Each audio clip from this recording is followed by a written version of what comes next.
Ladies and gentlemen, what's going on? What's going on? Welcome to another Johnny TCG video. I'm Johnny TCG. I'm excited to see you here today. Today we're taking a look at some Jewelry Bonney gameplay in the OP12 meta. Now I did do a Jewelry Bonney deep deck profile in this video right here.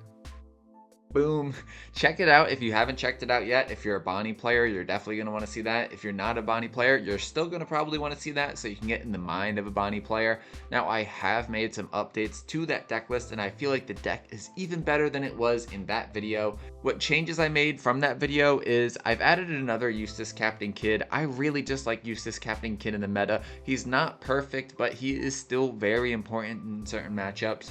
Another thing I made was I took down the Kidding Killer number. I think I was at 4 in the previous video. I brought him down to 2 so I can make room for some other cards.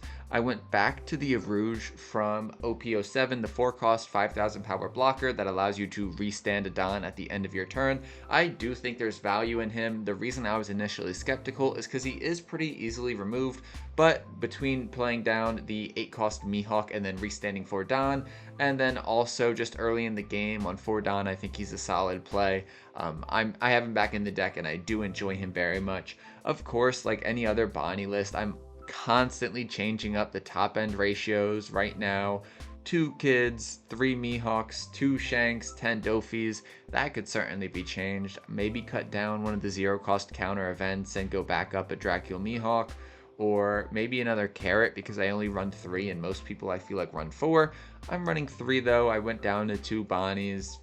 Just a couple little changes here and there, folks. Nothing too crazy, I'd say.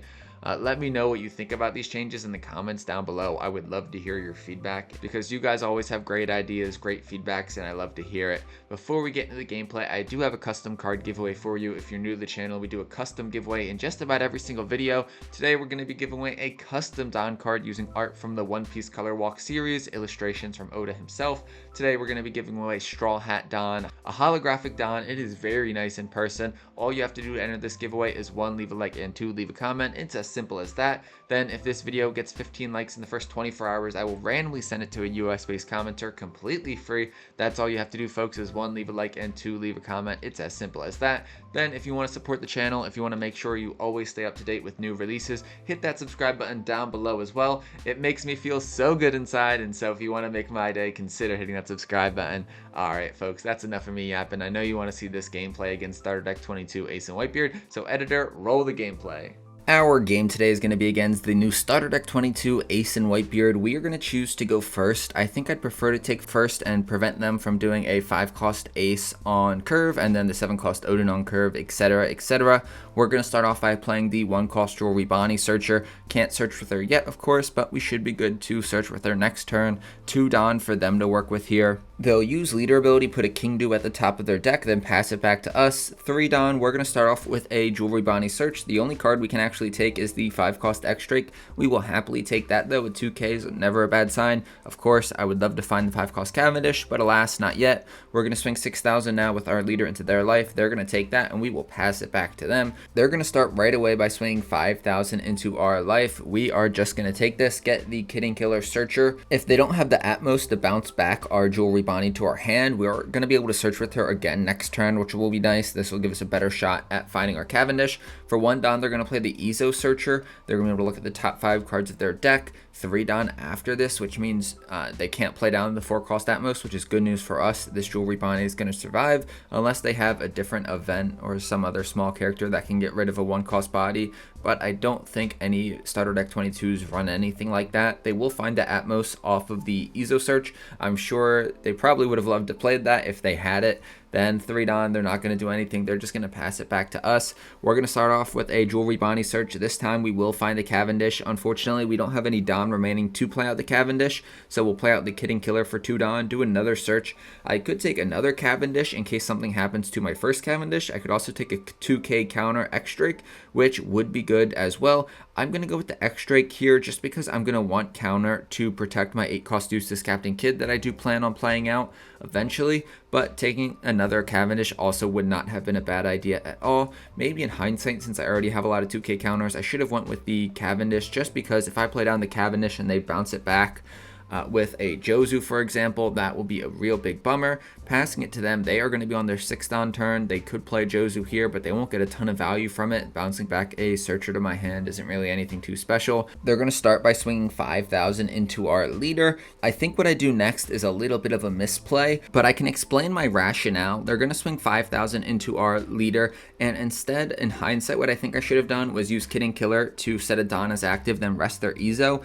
I am actually going to counter out of this leader swing and not use the Kid and Killer and leader ability to rest their Ezo. Now, my thought process here was that they're going to have to invest on the Ezo swing to get rid of the Jewelry Bonney Searcher, and if they do that, that means they have to play a smaller character from their hand, and I liked that reasoning. I had a lot of cards in hand, and they of course could play Charlotte Pudding, and if they did that, I would have been really bummed, so I was okay getting rid of some counter cards.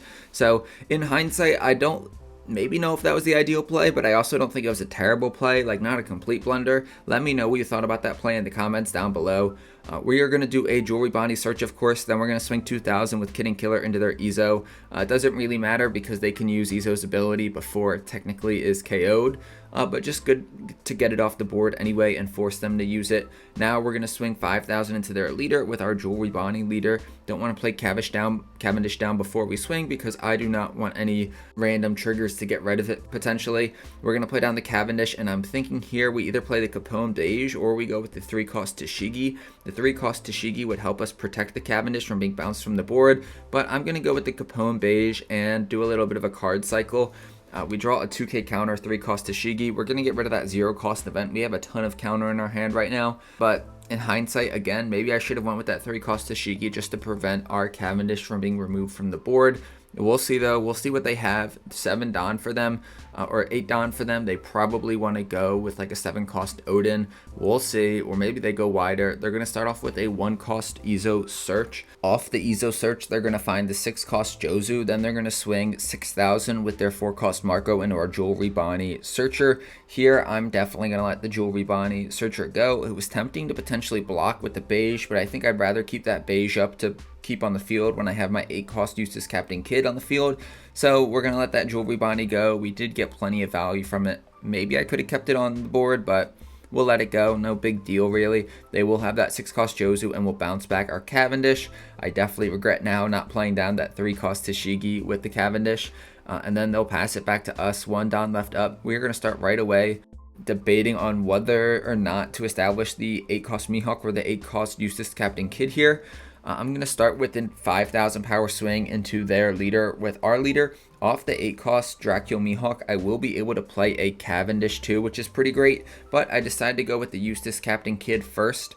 We're going to be able to play Eustace Captain Kidd out, cheat out Tashigi, and pass it back to them. Now they're at 10 Don. They're going to have to invest a lot of Don if they want to do any proper swings to this Eustace Captain Kidd, and if they do that, they won't really have the big bodies to, or enough Don to properly establish big bodies. They are going to put the 9-cost Newgate to the top of their deck. I wonder if they run the event with it, or the 9-cost Sanji, or neither. Maybe they're just cycling it and leaving it for next turn potentially, or maybe they have 2. They'll give a Don to their Jozu, then swing 8,000 into the Eustace Captain Kidd. With 9 Dons still up, I am not going to use Kid and Killer's ability, but in hindsight, I don't think it would have been a bad idea to, just because I need to make room on my board.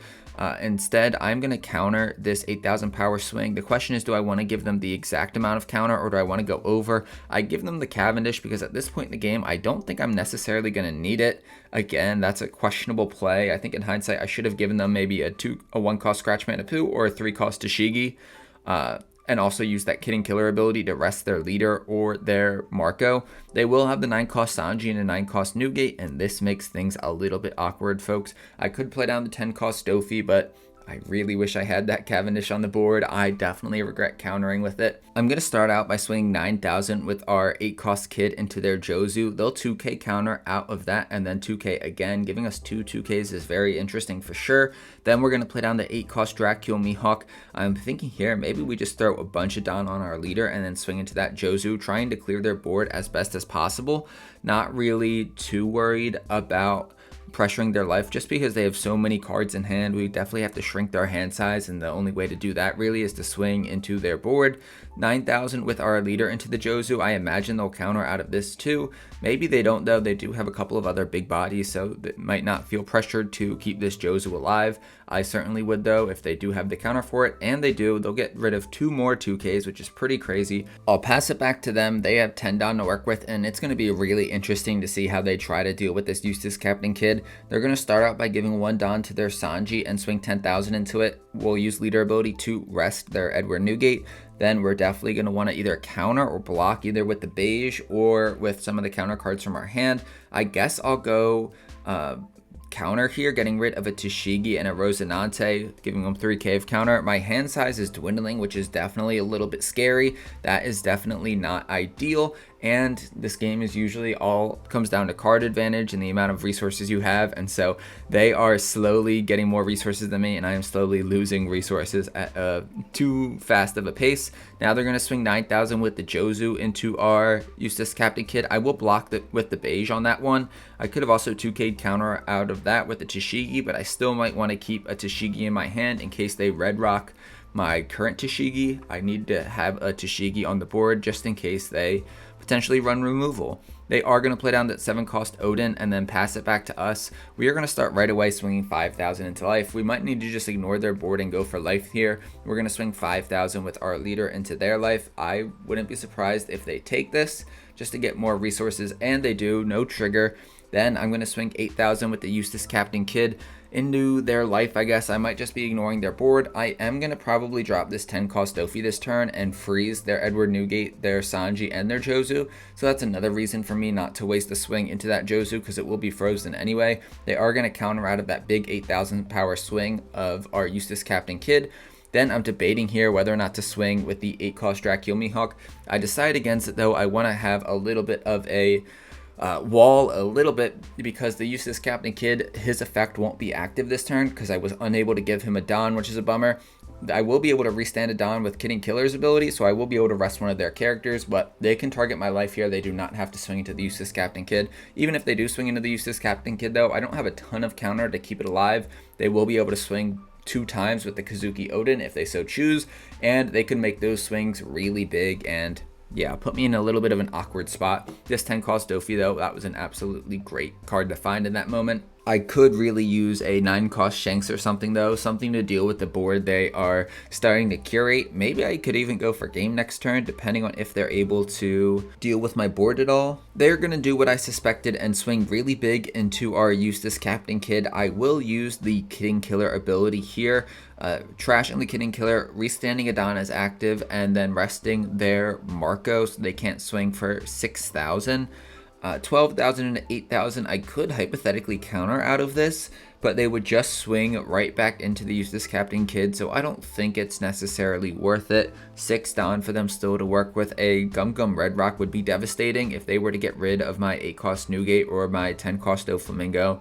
I think that might be the end for us, despite us having 2 more life cards than them. They're going to use Odin's ability to bounce back that Marco, restand him. They rested 3 Don to do that, and then just swing into my life with the Odin. Or maybe they don't swing into my life. They will swing into my life though. 12,000 to 5,000. Of course, I'm going to take that. We get another 2k counter.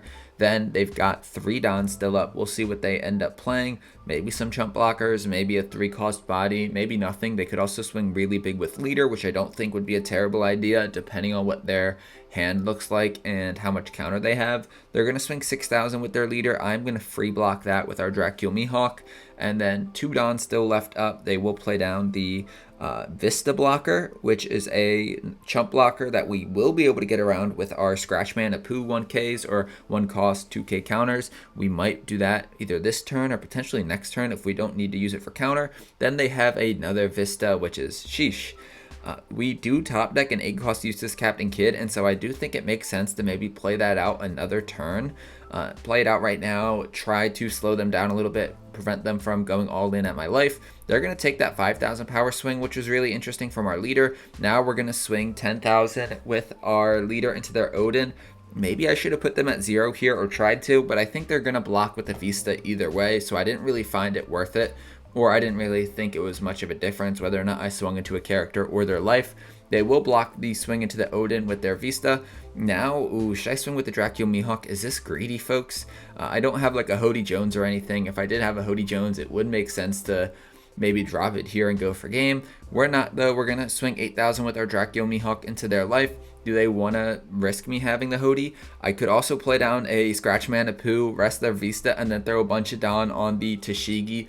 That probably would have gotten the job done, but it's whatever. I'll play it a little bit safer, buying us some more time with another 8-cost Useless Captain Kid that came in clutch. We have that other 3-cost Tashigi still on the field, so the Useless Captain Kid can't be removed by a Red Rock. Now, they could remove the Tashigi with like a 4-cost Atmos and then use a Red Rock. That is possible, but that's going to take up a lot of their resources and a lot of their firepower. So for this turn, they won't be able to restand Odin if they do that. So I think we're in a pretty good spot. Next turn, we can drop down a Scratch Man, a Pooh to rest their blocker, and then go for game with one of our bigger bodies. We'll see. I don't want to get ahead of myself. They're going to start right away with a 12,000 power swing from Whitebeard. We could counter out of this, but I think it makes sense just to block with the Rosinante and get some value from it. We'll rest their Odin using leader ability, 8 Dawn for them still to work with. Of course, they could restand the Odin, but that isn't necessarily ideal for them. They'll have to invest Dawn to do that. Now they're going to give Dawn to their Sanji and swing 12,000 into our Useless Captain Kid.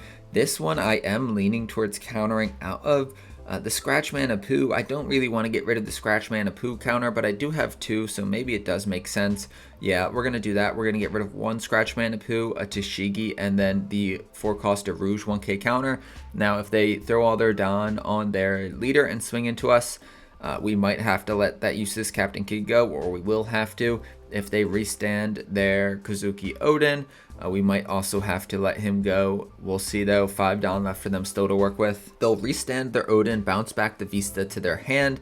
They do have 2 Dawn still up. They're going to swing 8,000 with their Odin into our Useless Captain Kid. We could keep it alive for this turn if we give them the Scratch Man, a Pooh, but if they play down the Vista again, I think it would make sense for us to keep the Scratch Man, a Pooh. Let me know what you think in the comments down below. I do end up letting the Useless Captain Kid go because they do still, of course, have 2 Dawn up, and I want to keep the Scratch Man, a Pooh in case they play that Vista blocker right back out.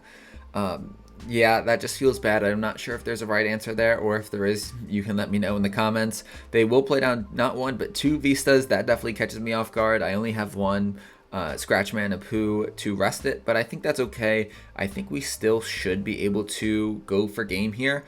Before I use my first Scratch Man, a Pooh, I'm thinking maybe I should swing at their leader and poke them a little bit before I rest one of their Scratch Man, a Poohs. So I can swing 9,000 with the Dracula Mihawk on only 1 Dawn investment. I think that makes sense.